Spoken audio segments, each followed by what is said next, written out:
Chapter 3. At 12:30 next day Lord Henry Wotton strolled from Curzon Street over to the Albany to call on his uncle, Lord Fermor, a genial if somewhat rough-mannered old bachelor, whom the outside world called selfish because it derived no particular benefit from him, but who was considered generous by society as he fed the people who amused him. His father had been our ambassador at Madrid when Isabella was young and prim unthought of, but had retired from the diplomatic service in a capricious moment of annoyance on not being offered the embassy at Paris, a post to which he considered that he was fully entitled by reason of his birth, his indolence, the good English of his dispatches, and his inordinate passion for pleasure. The son, who had been his father's secretary, had resigned along with his chief, somewhat foolishly as was thought at the time, and on succeeding some months later to the title, had set himself to the serious study of the great aristocratic art of doing absolutely nothing. He had 2 large town houses, but preferred to live in chambers as it was less trouble, and took most of his meals at his club. He paid some attention to the management of his collieries in the Midland counties, excusing himself for this taint of industry on the ground that the one advantage of having coal was that it enabled a gentleman to afford the decency of burning wood on his own hearth. In politics he was a Tory, except when the Tories were in office, during which period he roundly abused them for being a pack of radicals. He was a hero to his valet, who bullied him, and a terror to most of his relations, whom he bullied in turn. Only England could have produced him, and he always said that the country was going to the dogs. His principles were out of date, but there was a good deal to be said for his prejudices. When Lord Henry entered the room, he found his uncle sitting in a rough shooting coat, smoking a cheroot and grumbling over _the Times _. "Well, Harry," said the old gentleman, "what brings you out so early? I thought you dandies never got up till 2, and were not visible till 5.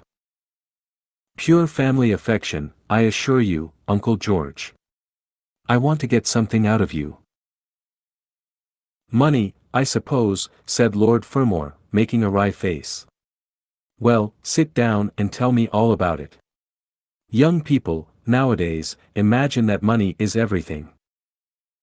"Yes," murmured Lord Henry, settling his buttonhole in his coat, "and when they grow older they know it. But I don't want money. It is only people who pay their bills who want that, Uncle George, and I never pay mine. Credit is the capital of a younger son, and one lives charmingly upon it.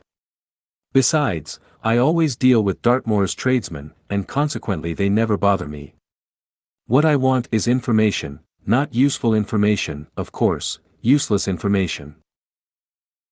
Well, I can tell you anything that is in an English blue book, Harry, although those fellows nowadays write a lot of nonsense. When I was in the diplomatic, things were much better. But I hear they let them in now by examination. What can you expect? Examinations, sir, are pure humbug from beginning to end. If a man is a gentleman, he knows quite enough, and if he is not a gentleman, whatever he knows is bad for him." "Mr. Dorian Gray does not belong to blue books, Uncle George," said Lord Henry languidly. "Mr. Dorian Gray? Who is he?" asked Lord Fermor, knitting his bushy white eyebrows. "That is what I have come to learn, Uncle George. Or rather, I know who he is. He is the last Lord Kelso's grandson. His mother was a Devereux, Lady Margaret Devereux. I want you to tell me about his mother. What was she like? Whom did she marry? You have known nearly everybody in your time, so you might have known her. I am very much interested in Mr. Gray at present. I have only just met him." "Kelso's grandson," echoed the old gentleman. "Kelso's grandson. Of course. I knew his mother intimately. I believe I was at her christening. She was an extraordinarily beautiful girl, Margaret Devereux, and made all the men frantic by running away with a penniless young fellow, a mere nobody, sir, a subaltern in a foot regiment, or something of that kind." "Certainly. I remember the whole thing as if it happened yesterday. The poor chap was killed in a duel at Spa a few months after the marriage. There was an ugly story about it. They said Kelso got some rascally adventurer, some Belgian brute, to insult his son-in-law in public, paid him, sir, to do it, paid him, and that the fellow spitted his man as if he had been a pigeon. The thing was hushed up, but, egad, Kelso ate his chop alone at the club for some time afterwards. He brought his daughter back with him, I was told, and she never spoke to him again. Oh. Yes, it was a bad business. The girl died, too, died within a year. So she left a son, did she? I had forgotten that. What sort of boy is he? If he is like his mother, he must be a good-looking chap. He is very good-looking, assented Lord Henry. I hope he will fall into proper hands, continued the old man. He should have a pot of money waiting for him if Kelso did the right thing by him. His mother had money, too. All the Selby property came to her, through her grandfather. Her grandfather hated Kelso, thought him a mean dog. He was, too. Came to Madrid once when I was there. Egad, I was ashamed of him. The Queen used to ask me about the English noble who was always quarrelling with the cabman about their fares. They made quite a story of it. I didn't dare show my face at court for a month. I hope he treated his grandson better than he did the Jarvies. I don't know, answered Lord Henry. I fancy that the boy will be well off. He is not of age yet. He has Selby, I know. He told me so. And, his mother was very beautiful. Margaret Devereux was one of the loveliest creatures I ever saw, Harry. What on earth induced her to behave as she did, I never could understand. She could have married anybody she chose. Carlington was mad after her. She was romantic, though. All the women of that family were. The men were a poor lot, but, egad, the women were wonderful. Carlington went on his knees to her. Told me so himself. She laughed at him, and there wasn't a girl in London at the time who wasn't after him. And by the way, Harry, talking about silly marriages, what is this humbug your father tells me about Dartmoor wanting to marry an American? Ain't English girls good enough for him? It is rather fashionable to marry Americans just now, Uncle George. I'll back English women against the world, Harry, said Lord Fermor, striking the table with his fist. The betting is on the Americans. They don't last, I am told, muttered his uncle. A long engagement exhausts them, but they are capital at a steeplechase. They take things flying. I don't think Dartmoor has a chance. Who are her people? Grumbled the old gentleman. Has she got any? Lord Henry shook his head. American girls are as clever at concealing their parents, as English women are at concealing their past, he said, rising to go. They are pork packers, I suppose. I hope so, Uncle George, for Dartmoor's sake. I am told that pork packing is the most lucrative profession in America, after politics. Is she pretty? She behaves as if she was beautiful. Most American women do. It is the secret of their charm. Why can't these American women stay in their own country? They are always telling us that it is the paradise for women. It is. That is the reason why, like Eve, they are so excessively anxious to get out of it, said Lord Henry. Goodbye, Uncle George. I shall be late for lunch, if I stop any longer. Thanks for giving me the information I wanted. I always like to know everything about my new friends, and nothing about my old ones. Where are you lunching, Harry? At Aunt Agatha's. I have asked myself and Mr. Gray. He is her latest _protege_. Humph. Tell your Aunt Agatha, Harry, not to bother me any more with her charity appeals. I am sick of them. Why, the good woman thinks that I have nothing to do but to write checks for her silly fads. All right, Uncle George, I'll tell her, but it won't have any effect. Philanthropic people lose all sense of humanity. It is their distinguishing characteristic. The old gentleman growled approvingly and rang the bell for his servant. Lord Henry passed up the low arcade into Burlington Street and turned his steps in the direction of Berkeley Square. So that was the story of Dorian Gray's parentage. Crudely as it had been told to him, it had yet stirred him by its suggestion of a strange, almost modern romance. A beautiful woman risking everything for a mad passion. A few wild weeks of happiness cut short by a hideous, treacherous crime. Months of voiceless agony, and then a child born in pain. The mother snatched away by death, the boy left to solitude and the tyranny of an old and loveless man. Yes, it was an interesting background. It posed the lad, made him more perfect, as it were. Behind every exquisite thing that existed, there was something tragic. Worlds had to be in travail, that the meanest flower might blow. And how charming he had been at dinner the night before, as with startled eyes and lips parted in frightened pleasure he had sat opposite to him at the club, the red candle shade staining to a richer rose the wakening wonder of his face. Talking to him was like playing upon an exquisite violin. He answered to every touch and thrill of the bow. There was something terribly enthralling in the exercise of influence. No other activity was like it. To project one's soul into some gracious form, and let it tarry there for a moment, to hear one's own intellectual views echoed back to one with all the added music of passion and youth, to convey one's temperament into another as though it were a subtle fluid or a strange perfume, there was a real joy in that, perhaps the most satisfying joy left to us in an age so limited and vulgar as our own, an age grossly carnal in its pleasures, and grossly common in its aims. He was a marvelous type, too, this lad, whom by so curious a chance he had met in Basil's studio, or could be fashioned into a marvelous type, at any rate.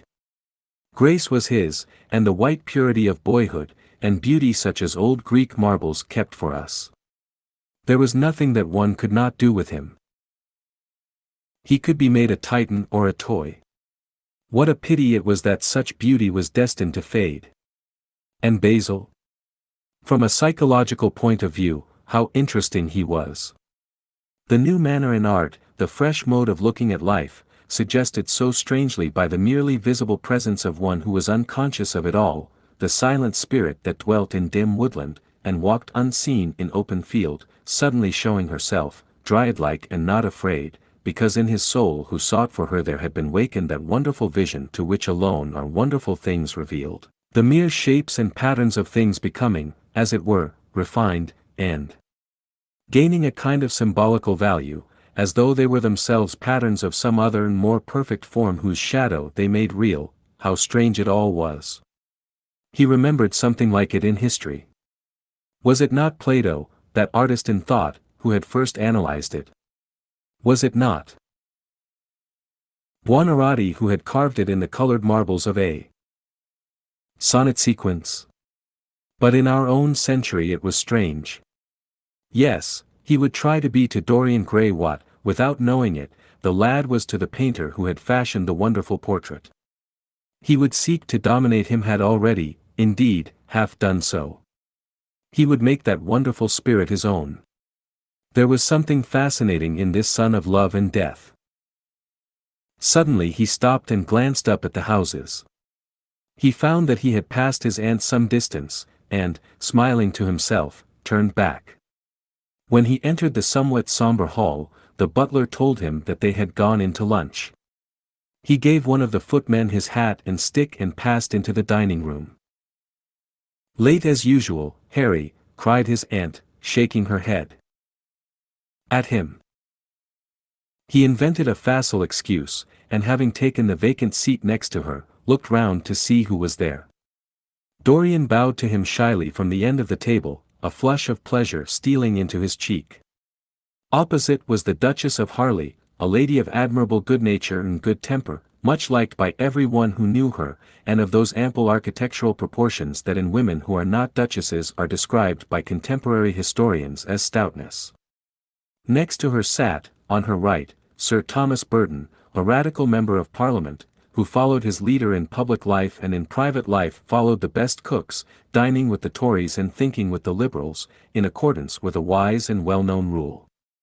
The post on her left was occupied by Mr. Erskine of Treadley, an old gentleman of considerable charm and culture, who had fallen, however, into bad habits of silence, having, as he explained once to Lady Agatha, said everything that he had to say before he was 30.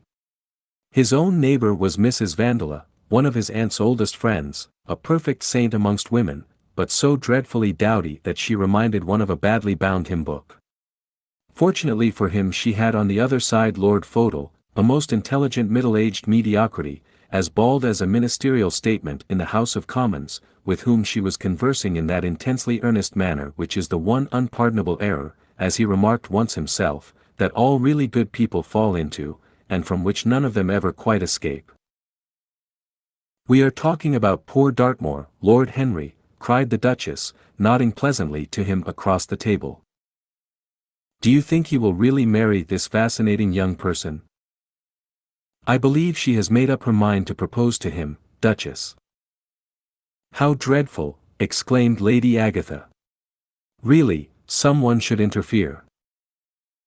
"I am told, on excellent authority, that her father keeps an American dry goods store," said Sir Thomas Burton, looking supercilious. "My uncle has already suggested pork packing, Sir Thomas." "Dry goods. What are American dry goods?" asked the Duchess, raising her large hands in wonder and accentuating the verb. "American novels," answered Lord Henry, helping himself to some quail. The Duchess looked puzzled. "Don't mind him, my dear," whispered Lady Agatha. "He never means anything that he says." "When America was discovered," said the radical member, and he began to give some wearisome facts. Like all people who try to exhaust a subject, he exhausted his listeners. The Duchess sighed and exercised her privilege of interruption. "I wish to goodness it never had been discovered at all," she exclaimed. "Really, our girls have no chance nowadays. It is most unfair." "Perhaps, after all, America never has been discovered," said Mr. Erskine. "I myself would say that it had merely been detected." "Oh! But I have seen specimens of the inhabitants," answered the Duchess vaguely. "I must confess that most of them are extremely pretty. And they dress well, too. They get all their dresses in Paris. I wish I could afford to do the same." "They say that when good Americans die they go to Paris," chuckled Sir Thomas, who had a large wardrobe of Humour's cast-off clothes. "Really? And where do bad Americans go to when they die?" inquired the Duchess. "They go to America," murmured Lord Henry. Sir Thomas frowned. "I am afraid that your nephew is prejudiced against that great country," he said to Lady Agatha. "I have travelled all over it in cars provided by the directors, who, in such matters, are extremely civil. I assure you that it is an education to visit it." "But must we really see Chicago in order to be educated?" asked Mr. Erskine plaintively. "I don't feel up to the journey." Sir Thomas waved his hand. "Mr. Erskine of Treadley has the world on his shelves. We practical men like to see things, not to read about them. The Americans are an extremely interesting people. They are absolutely reasonable. I think that is their distinguishing characteristic." "Yes, Mr. Erskine, an absolutely reasonable people. I assure you there is no nonsense about the Americans." "How dreadful!" cried Lord Henry. "I can stand brute force, but brute reason is quite unbearable. There is something unfair about its use. It is hitting below the intellect." "I do not understand you," said Sir Thomas, growing rather red. "I do, Lord Henry," murmured Mr. Erskine, with a smile. "Paradoxes are all very well in their way," rejoined the baronet. "Was that a paradox?" asked Mr. Erskine. "I did not think so. Perhaps it was. Well, the way of paradoxes is the way of truth. To test reality we must see it on the tightrope. When the verities become acrobats, we can judge them. Dear me, said Lady Agatha, how you men argue. I am sure I never can make out what you are talking about. Oh. Harry, I am quite vexed with you. Why do you try to persuade our nice Mr. Dorian Gray to give up the East End? I assure you he would be quite invaluable. They would love his playing. I want him to play to me, cried Lord Henry, smiling. And he looked down the table and caught a bright answering glance. But they are so unhappy in Whitechapel, continued Lady Agatha. I can sympathize with everything except suffering, said Lord Henry, shrugging his shoulders. I cannot sympathize with that. It is too ugly, too horrible, too distressing. There is something terribly morbid in the modern sympathy with pain. One should sympathize with the color, the beauty, the joy of life. The less said about life's sores, the better. Still, the East End is a very important problem, remarked Sir Thomas with a grave shake of the head. Quite so, answered the young lord. It is the problem of slavery, and we try to solve it by amusing the slaves. The politician looked at him keenly. What change do you propose, then? He asked. Lord Henry laughed. I don't desire to change anything in England except the weather, he answered. I am quite content with philosophic contemplation. But, as the 19th century has gone bankrupt through an over-expenditure of sympathy, I would suggest that we should appeal to science to put us straight. The advantage of the emotions is that they lead us astray, and the advantage of science is that it is not emotional. But we have such grave responsibilities, ventured Mrs. Vandeleur timidly. Terribly grave, echoed Lady Agatha. Lord Henry looked over at Mr. Erskine. Humanity takes itself too seriously. It is the world's original sin. If the caveman had known how to laugh, history would have been different. You are really very comforting, warbled the Duchess. I have always felt rather guilty when I came to see your dear aunt, for I take no interest at all in the East End. For the future I shall be able to look her in the face without a blush. A blush is very becoming, Duchess, remarked Lord Henry. Only when one is young, she answered. When an old woman like myself blushes, it is a very bad sign. Ah! Lord Henry, I wish you would tell me how to become young again. He thought for a moment. Can you remember any great error that you committed in your early days, Duchess? He asked, looking at her across the table. A great many, I fear, she cried. Then commit them over again, he said gravely. To get back one's youth, one has merely to repeat one's follies. A delightful theory, she exclaimed. I must put it into practice. A dangerous theory, came from Sir Thomas's tight lips. Lady Agatha shook her head, but could not help being amused. Mr. Erskine listened. Yes, he continued, that is one of the great secrets of life. Nowadays most people die of a sort of creeping common sense, and discover when it is too late that the only things one never regrets are one's mistakes. A laugh ran round the table. He played with the idea and grew willful, tossed it into the air and transformed it, let it escape and recaptured it, made it iridescent with fancy and winged it with paradox. The praise of folly, as he went on, soared into a philosophy, and philosophy herself became young, and catching the mad music of pleasure, wearing, one might fancy, her wine-stained robe and wreath of ivy, danced like a bacchante over the hills of life, and mocked the slow Silenus for being sober. Facts fled before her like frightened forest things. Her white feet trod the huge press at which wise Omar sits, till the seething grape juice rose round her bare limbs in waves of purple bubbles, or crawled in red foam over the vat's black, dripping, sloping sides. It was an extraordinary improvisation. He felt that the eyes of Dorian Gray were fixed on him, and the consciousness that amongst his audience there was one whose temperament he wished to fascinate seemed to give his wit keenness and to lend color to his imagination. He was brilliant, fantastic, irresponsible. He charmed his listeners out of themselves, and they followed his pipe, laughing. Dorian Gray never took his gaze off him, but sat like one under a spell, smiles chasing each other over his lips and wonder growing grave in his darkening eyes. At last, liveried in the costume of the age, reality entered the room in the shape of a servant to tell the Duchess that her carriage was waiting. She wrung her hands in mock despair. "How annoying," she cried. "I must go. I have to call for my husband at the club, to take him to some absurd meeting at Willis's rooms, where he is going to be in the chair.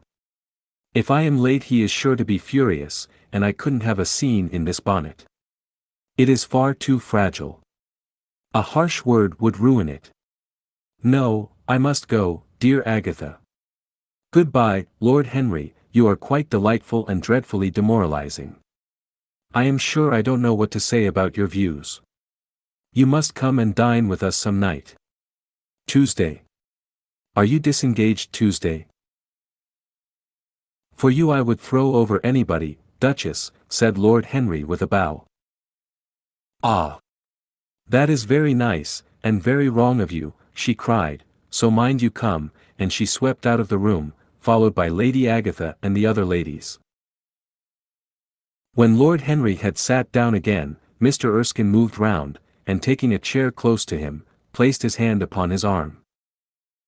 "You talk books away," he said, "why don't you write one?" "I am too fond of reading books to care to write them." "Mr. Erskine. I should like to write a novel certainly, a novel that would be as lovely as a Persian carpet and as unreal.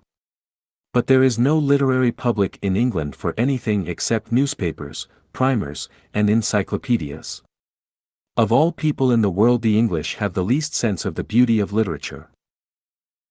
"I fear you are right," answered Mr. Erskine. "I myself used to have literary ambitions, but I gave them up long ago. And now, my dear young friend, if you will allow me to call you so, may I ask if you really meant all that you said to us at lunch?" "I quite forget what I said," smiled Lord Henry. "Was it all very bad?" "Very bad indeed. In fact I consider you extremely dangerous, and if anything happens to our good Duchess, we shall all look on you as being primarily responsible. But I should like to talk to you about life. The generation into which I was born was tedious.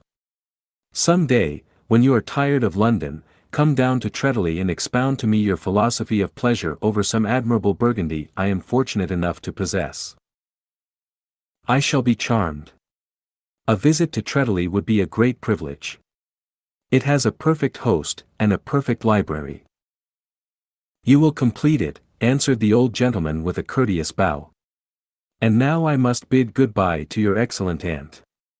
I am due at the Athenaeum. It is the hour when we sleep there. All of you, Mr. Erskine. 40 of us, in 40 armchairs. We are practicing for an English Academy of Letters." Lord Henry laughed and rose. "I am going to the park," he cried. As he was passing out of the door, Dorian Gray touched him on the arm. "Let me come with you," he murmured. "But I thought you had promised Basil Hallward to go and see him," answered Lord Henry. "I would sooner come with you, yes, I feel I must come with you. Do let me. And you will promise to talk to me all the time. No one talks so wonderfully as you do." "Ah! I have talked quite enough for today," said Lord Henry, smiling. "All I want now is to look at life. You may come and look at it with me, if you care to." Thank you for watching. We are dedicated to curating literature into some of the best read-along audiobooks anywhere. Please support the channel by clicking like and subscribe. As our supporters grow, we will be able to improve the quality of our publications, add better voices, and make more great books available to our viewers. If you have any requests, feel free to message us anytime. ultimateaudiobooks.com